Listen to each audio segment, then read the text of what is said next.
Principles of understanding the Quran. Let us first take a look at the principles of understanding the Quran. 1. Appreciation of classical Arabic. The Quran has been revealed in the classical Arabic spoken in Mecca. It was spoken in the age of ignorance by the tribe of Quraysh. No doubt the Almighty has endowed it with inimitable eloquence and articulacy in the Quran, yet as far as its substance is concerned, it is no different from the one spoken by the Messenger of God, and which in those times was the tongue of the people of Mecca. The Quran says, فَإِنَّمَا يَسَّرْنَاهُ بِلِسَانِكَ لِتُبَشِّرَ بِهِ الْمُتَّقِينَ وَلِتُنْذِرَ بِهِ قَوْمًا لُدًّا. Surah number 97, verse 19. Thus we have revealed to you this Quran in your own language, that through it you may proclaim glad tidings to the upright and fully warn the stubborn. Surah number 19, verse 97. Consequently, a correct understanding of this book is dependent on the correct knowledge and true appreciation of this language.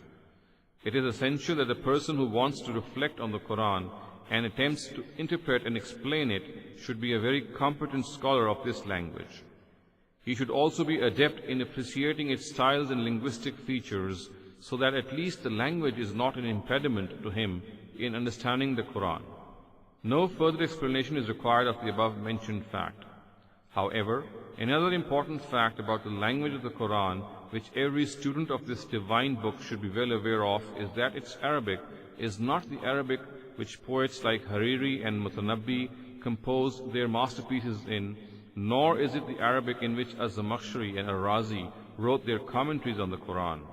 It is also not the Arabic of the newspapers which are published in current times in Arab countries, nor is it the Arabic prose and poetry written by the literati of today. No doubt all this is Arabic too. However, it is very different from the Arabic of the Quran, which can rightly be termed as classical Arabic. Thus, the difference in the vocabulary, idiom, style, and construction of classical Arabic and the one spoken and written today is the same as the difference, for example, between the Urdu and Persian of Ghalib and Mir and Sadi and Khayyam, and the Urdu and Persian of the newspapers and journals of the Indian subcontinent and Iran. Similarly, this difference can be gauged if one compares the wide difference in the English of Shakespeare and Milton and the one written and spoken today in Britain, for example. It is thus an essential reality that not only contemporary or medieval Arabic has no role in creating an appreciation of the language, this Arabic is, in fact, detrimental to this appreciation, and if one becomes totally involved in it, he may end up losing his understanding of the Quran. Consequently, the very first thing which a person must turn to in order to understand the language of the Quran is the Quran itself. No one can deny the fact that when it was revealed, the people of Mecca did dispute its divinity for a long time. However, no one was able to challenge its language. It said that it was not the work of a non-Arab because it was revealed in the most articulate Arabic. It declared to be a miracle of language and literature and that of lucidity and eloquence, and dared the Quraysh to produce a surah like it.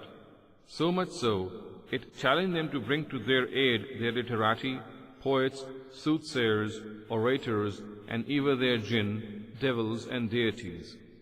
It is, however, an irrefutable reality that none among the Arabs could refuse the magnificence of its language, nor was it possible for any person to respond to this challenge.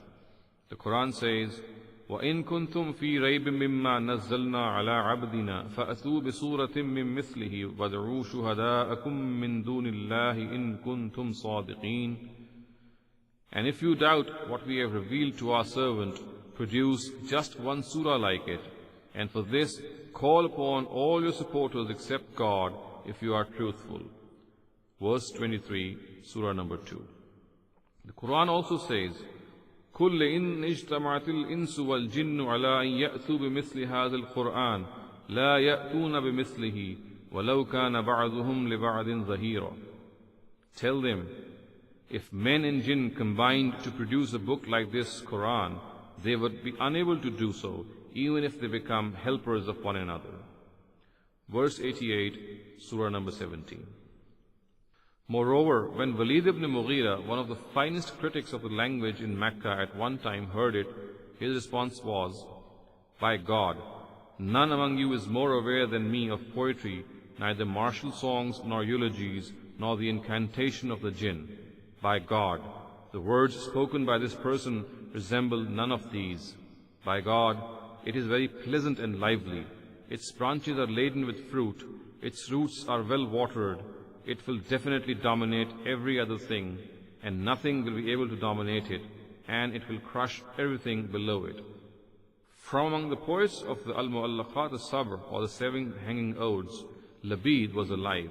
A poet of the caliber of Al-Farazdak prostrated on one of his couplets. However, he too was dumbfounded before the Quran.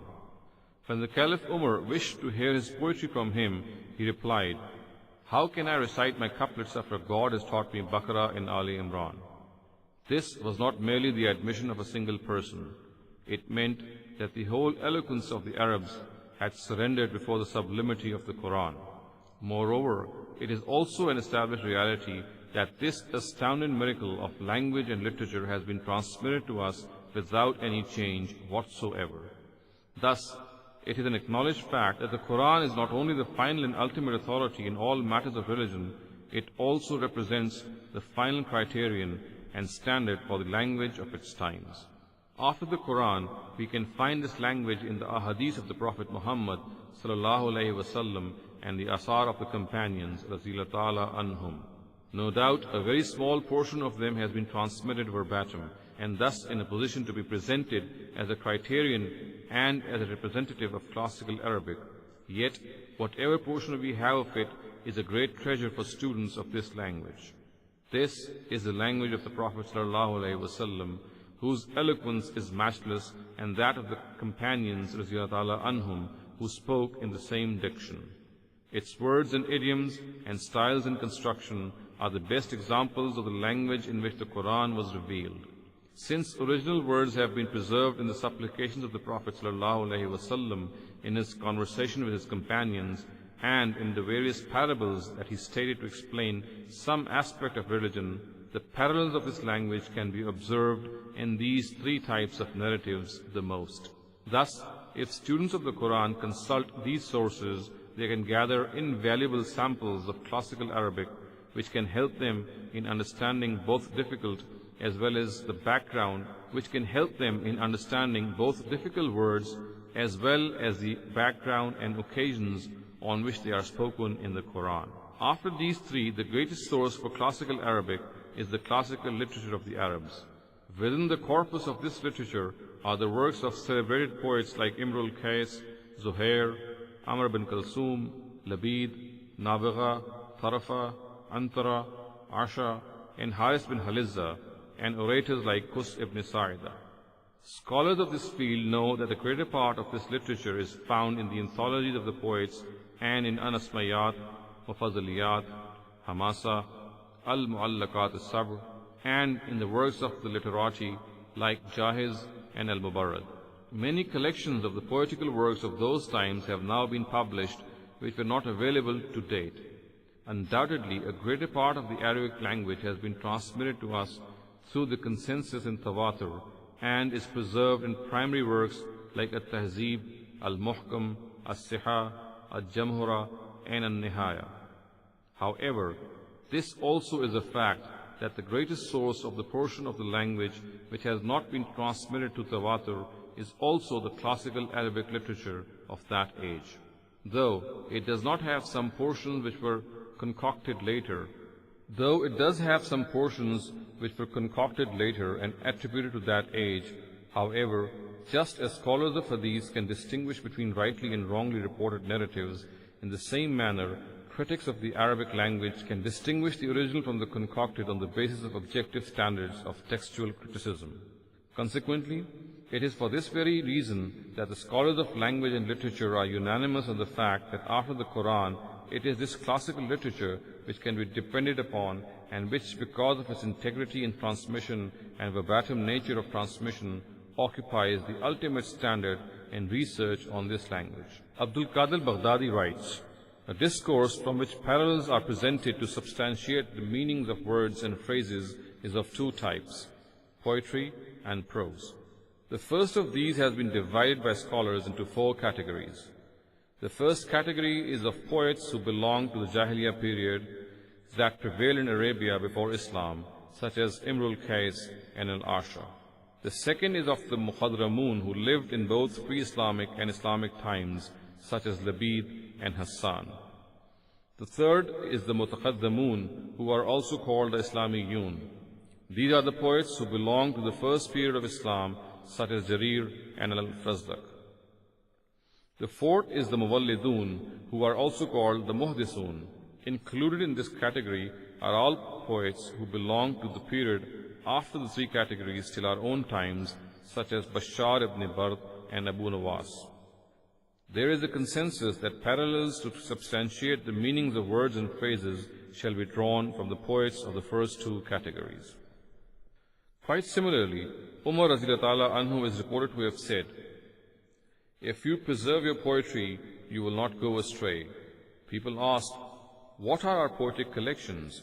He said, "The poetry of the Jahiliyyah period, because it contains the tafsir of your book and also the meaning of your language." Ibn Abbas, a celebrated companion of the Prophet ﷺ, said, "If you want to understand the meaning of a Quranic word little known to you, look for it in poetry, because it is this poetry which is the record of the Arabs." Another thing which needs to be appreciated is that this classical literature of the Jahiliyyah period is not only a source of the language and its various styles, it also reflects the culture and civilization of the Arabs. If a person does not have the right knowledge about these, it becomes difficult for him to understand the various references, allusions, and figures of speech which are the real constituents of this masterpiece of literature. What were the characteristics of the society of the Arabs? What were the things they regarded to be maruf and munkar? What were the standards of good and evil in their society? What was the nature of their religion and traditions? What were the foundations of their culture, and what were the constituents of their social fabric? What were their political ideologies and daily involvements and hobbies? Were they really a bunch of uncivilized people whom Islam elevated to the status of the conquerors of the world, or in spite of their savageness, they did possess certain features and characteristics which made them eligible to receive a book as lofty as the Quran, and they were bestowed with the status of witnesses to the truth by the Almighty? The correct answer to all these questions is only found in this book, and it is this answer through which the various allusions, references, insinuations, and implications of the Quran become evident to its student with their true literary splendor and meaningfulness. Thus, it is not merely for the language, but also for these things for which a student of the Quran must consult this classical literature. 2.